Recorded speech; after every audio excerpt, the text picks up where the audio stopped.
8 ऑक्टोबरला नवी मुंबई विमानतळाचं पंतप्रधान नरेंद्र मोदींच्या हस्ते उद्घाटन पार पडणार आहे। त्यापूर्वी विमानतळाच्या आतील टर्मिनलही सुसज्ज झालेले आहेत। या नव्या विमानतळाची काही दृश्य समोर आली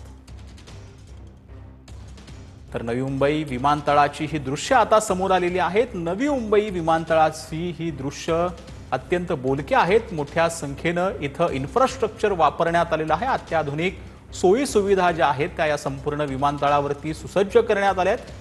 मुंबई विमानतळावरती होणारा भार हलका करण्यासाठी नवी मुंबई विमानतळाची निर्मिती करण्यात आलेली होती आणि नवी मुंबई विमानतळ ऑक्टोबर अखेरपासून सुरू करण्याचे जे आहे तो मानस केंद्र सरकारचा असणार आहे। नागरी हवाई वाहतूक महासंचालनालयाकडून हा परवाना देखील देण्यात आलेला आहे। हा संपूर्ण परिसर जो आहे तो अत्यंत सुसज्ज आणि अत्याधुनिक सोयी सुविधांनी सज्ज असणार आहे।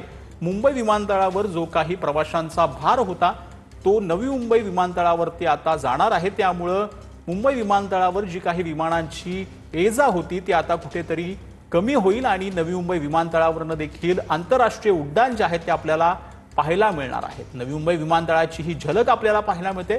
कशा पद्धतीने हा संपूर्ण परिसर जो आहे तो आहे याची संपूर्ण आता दृश्य आता समोर आलेली आहेत।